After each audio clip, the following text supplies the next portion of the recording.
June 6th, 1944. The beaches of Normandy are pure chaos. Allied forces are landing under the heaviest fire imaginable.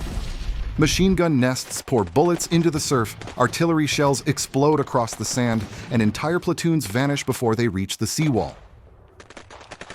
But let's change one thing. Hidden inside one of the landing craft isn't just another group of soldiers. Beneath a thick tarp, chained down and humming softly, is something no one in 1944 could possibly understand. A full-body powered exoskeleton. A prototype soldier from a future century. A cyber-soldier, built for wars that haven't even been imagined yet. So what exactly just landed on Omaha Beach? The system's name is ARES-9, short for Advanced Reactive Engagement Suit Mark 9.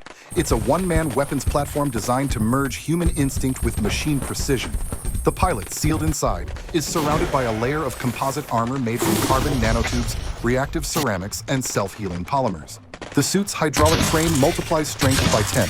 A normal man could lift 50 kilograms. Inside ours, he can lift half a ton. Micro-thrusters along the legs give short bursts of acceleration, turning jumps into leaps and sprints into blurs. Every surface is covered in sensors, thermal imaging, radar mapping, LIDAR depth scans. The helmet's visor projects a full-spectrum HUD that tracks friendly and enemy movement, ammunition count, energy use, even heart rate. The machine takes its first step onto the ramp. MG-42 rounds hit instantly, sparks bouncing off the armor. It doesn't flinch. Sensors lock onto the source, a bunker cut into the cliffside, and the Gauss rifle fires. One shot. The entire nest disappears in a burst of smoke and sand. The troops behind it rush forward, using the suit as cover.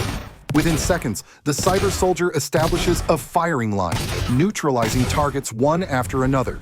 For the first time that morning, the beach isn't pure chaos. There's direction, momentum, hope. In the real invasion, it took hours and nearly 2,000 casualties to secure Omaha. With a cyber soldier leading the assault, that number might drop by half, maybe more. But nothing in war is without limits. The ARES suit runs on a miniature fusion core, a marvel of future engineering, but one with finite reserves. In heavy combat mode, using the rifle, thrusters, sensors, and AI simultaneously, it burns through energy fast. After about 45 minutes, the reactor begins to overheat. Power output drops. The hydraulics slow. The Gauss coils lose charge. And when the core finally shuts down, the suit becomes a 2-ton coffin of metal and composite. And that's the paradox of this scenario. The cyber soldier is unbeatable in the short term, but unsustainable in the long one. Once the core dies, it's done. No engineer in 1944 could even open the armor without destroying it. Still, that one appearance could alter history more than anyone could predict. Let's look at what it's up against. On D-Day, the Germans defending the Atlantic Wall deployed about 50,000 men in the Normandy sector. Their weapons were effective but simple. Kar 98 bolt-action rifles, MP-40 submachine guns, MG-42 machine guns, and 88mm guns for anti-tank and artillery fire. Even direct tank fire might only dent the armor. From the cyber soldier's perspective, the enemy would appear in slow motion, vehicles moving at 30 kilometers per hour, shells traveling at a fraction of modern velocity. Now imagine the psychological effect. German troops on the cliffs see a metallic giant tearing through their defenses. Bullets bounce off, tanks explode, radio calls turn to panic, morale collapses. Some units might even retreat prematurely, leaving gaps for Allied forces to exploit. For the Americans on the ground, it would be the opposite, a surge of morale unlike anything in the war. But let's be realistic. The cyber soldier can't be everywhere. There are 5 main landing beaches, dozens of kilometers of coastline, and thousands of enemy positions. Even with perfect efficiency, one ARES suit might destroy a few bunkers, maybe a handful of tanks, and save a few hundred lives. That's significant but not decisive on its own.